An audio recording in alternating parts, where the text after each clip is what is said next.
கர்த்தருடைய பரிசுத்த நாமம் மகிமைப்படுவதாக. இதனால இந்த காலங்களிலே கர்த்தர் நம்மை அவருக்கு பலப்படுத்தும்படியே நமக்கு தெரிகிற வார்த்தை சங்கீதம் அதனுடைய 1ஆம் அதிகாரம் அதனுடைய 3வது வசனம். அவன் நீர்க்கால்களின் ஓரமாய் நடப்பட்டு தன் காலத்தில் தன் கனியை தந்து இலை உதிராது இருக்கிற மரத்தை போல் இருப்பான். அவன் செய்வதெல்லாம் வாய்க்கும். கர்த்தருடைய பரிசுத்த நாமம் மகிமைப்படுவதாக. இந்த வசனத்தை கொண்டுதான் தேவஜனங்களாக நம்மை இன்று அவர்கள் பலப்படுத்துகிறார்.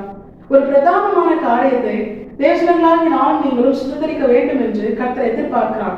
அதனால்தான் கர்த்தர் இந்த வார்த்தையை கொண்டு இந்த வசனத்தின் ஆசீர்வாதங்களை நாம் சுதந்திரிக்க வேண்டும் என்று கர்த்தர் நம்மோடு கூட பேசி உணர்த்துகிறார். அவன் செய்வதெல்லாம் வாய்க்கும். இது ஒரு பெரிய ஆசீர்வாதம். கிறிஸ்தவர்கள் மாத்திரமல்ல, ரட்சிக்கப்பட்ட தேவ ஜனங்கள் மாத்திரமல்ல, ரட்சிக்கப்படாமல் தேவனை அறியாமல் புற ஜாதிகளாக இருக்கிறவர்கள் கூட தங்களுடைய வாழ்க்கையில் தாங்கள் செய்கிற எல்லா காரியங்களும் வாய்க்க வேண்டும் என்று அவர்கள் எதிர்பார்க்கிறார்கள். ஆனா தேவனை அறியாத ஜனங்களுடைய வாழ்க்கையில அந்த ஆசீர்வாதத்தை எப்படி பெற்றுக்கொள்ள வேண்டும் என்று அவர்களுக்கு தெரியாது. ஆனா நானும் நீங்களும் விசேஷித்தவர்கள், நானும் நீங்களும் பாக்கியம் பெற்ற தேவ ஜனங்கள். ஏன் தெரியுமா? நாம் ஆராதிக்கிற தேவன் ஜீவன் உள்ளவர். அவர் எல்லாவற்றுக்கான பதிலையும் நமக்கு எழுதி கொடுத்திருக்கிறார். அந்த ஆண்டவர் தான் சொல்றாரு, ஒரு மனுஷனுடைய வாழ்க்கையில அவன் செய்கிற எல்லா காரியத்தையும் வாய்க்க செய்ய கர்த்தர் வல்லவராய் இருக்கிறார். அப்படிப்பட்ட ஆசீர்வாதத்தை அந்த மனுஷனுக்கு கொடுக்க கர்த்தர் பிரியமாய் இருக்கிறார். அந்த ஆண்டவர் தான் சொல்றாரு, உன்னுடைய வாழ்க்கையில நான் அதை கொடுக்க ஆயத்தமாய் இருக்கிறேன். ஆனா உன்னுடைய வாழ்க்கையில் நீ அதை பெற்றுக்கொள்ள வேண்டுமானால் உன்னுடைய வாழ்க்கையில் நீ செய்ய வேண்டிய காரியங்கள் தெரியுமா? இந்த வசனத்தின் துவக்கம் அதை தெளிவாய் சொல்கிறது. அவன் நீர்க்கால்களின் ஓரமாய் நடப்பட்டு தன் காலத்தில் தன் கனியை தந்து இலை உதிராது இருக்கிற மரத்தை போல் இருப்பான். இதுதான் அந்த மனுஷனுடைய வாழ்க்கையில வெளிப்பட வேண்டும் என்று கர்த்தர் எதிர்பார்க்கிற காரியம். அவன் நீர்க்கால்களின் ஓரமாய் நடப்பட்டிருக்க வேண்டும். தன் காலத்தில் தன் கனியை தந்திருக்க வேண்டும். இலை உதிராது இருக்கிற மரத்தை போல அவன் தன்னுடைய வாழ்க்கையில் வாழ வேண்டும். இது எதை உணர்த்துகிறது? கர்த்தர் ஒரு மனுஷனிடத்தில் எதிர்பார்க்கிற ஆவிக்குரிய கனிகள் ஆகிய அன்பு துவங்கி இச்சையடக்கும் வரைக்கும் அந்த 9 விதமான கனிகளும் தேவ ஜனத்தின் வாழ்க்கையில் வெளிப்பட வேண்டும். அதே நேரம் இலை உதிராது இருக்கிற மரத்தை போல அவன் தன்னுடைய ஆவிக்குரிய வாழ்க்கையில கர்த்தரோடு கூட உள்ள அந்த உறவுல ஐக்கியத்துல அவன் செழித்தவனாய் செழிப்புள்ள தேவ மனுஷனாய் அவன் காணப்பட வேண்டும். கர்த்தரோடு கூட உள்ள ஐக்கியத்திலும் உறவிலும் ஒரு வறட்சி அவனுடைய வாழ்க்கையில் இருக்கக்கூடாது.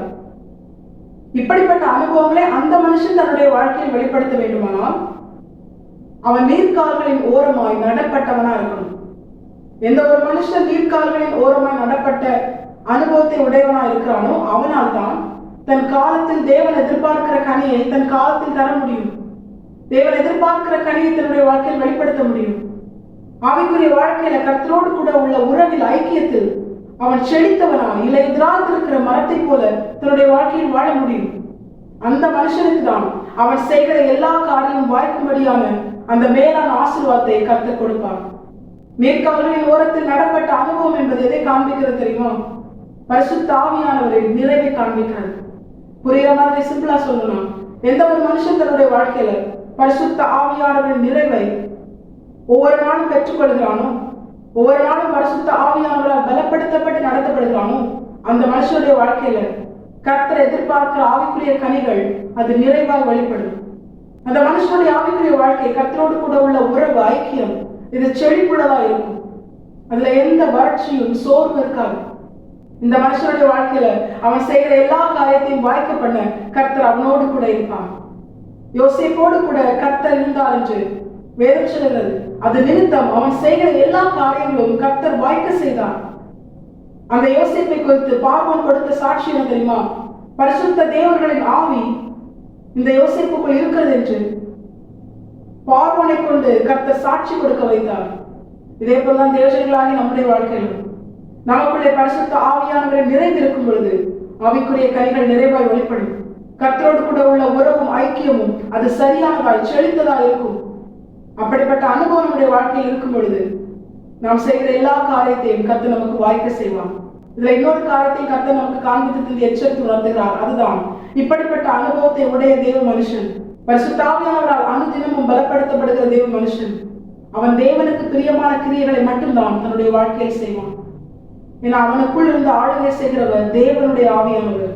சும்மா ஆண்டவருக்கு பிரியமில்லாத கிரியைகளை செஞ்சாலும் அது வாய்க்கும் அப்படின்னு நினைச்சா அந்த மனுஷனுக்குள்ள ஆவியானவர் இல்லைன்னு அர்த்தம். அப்படி ஆவியானவர் இல்லாததுனாலதான் அந்த மனுஷன் துணிகரமாய் கர்த்தருக்கு பிரியமில்லாத கிரியைகளை செய்கிறான்.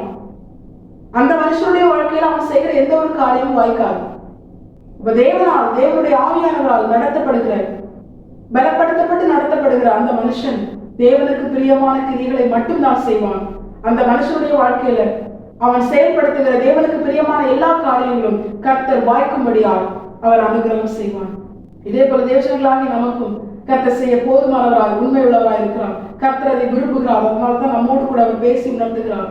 தேவஜனங்களாகி நாம் இதை உணர்ந்தவர்களாய் பரிசுத்த ஆவியானவரின் நிறைவு பெற்றுக்கொள்ள, பரிசுத்த ஆவியானவரால் ஆளுகை செய்யப்பட்டு கர்த்தருக்கு பிரியமான கிரியைகளை மட்டுமே செய்ய முழு இதயத்தோடு, முழு ஆத்மாவோடு, முழு பலத்தோடு நாம் நம்மை கர்த்தரை பார்த்து அர்ப்பணிக்கும் பொழுது பரிசுத்த ஆவியானவரை நமக்கு தருவேன் என்று வாக்கு பண்ணினவர் நிச்சயமாய் ஒவ்வொரு நாளும் தம்முடைய ஆவியினால் நம்மை பலப்படுத்தி அவருடைய வார்த்தையினால் நம்மை வழிநடத்தி தேவஜனங்களாகி நாம் கர்த்தருக்கு பிரியமான கனிகளை வெளிப்படுத்தவும், கர்த்தரோடு கூட உள்ள உறவிலே, ஐக்கியத்திலே செழிப்புள்ள ஒரு அனுபவத்தை பெற்றுக்கொள்ளவும் ஒவ்வொரு நாளும் பரிசுத்த ஆவியானவரால் தேவன் நம்மை பலப்படுத்துவது அதிக நிச்சயம்.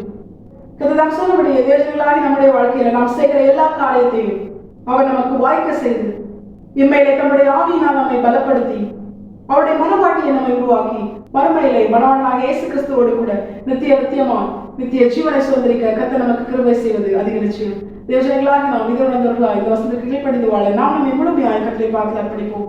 கர்த்தர் தாமே இந்த வசனத்தை கேட்டு நம் அனைவரையும் வசனத்தை வழிநடத்துவாராக. கர்த்தரை பரிசுத்தம் மட்டுமே பயன்படுவதாக. மரணாந்தா இயேசு வருகிறார். ஆயத்தப்படுத்துவோம். ஆமென்.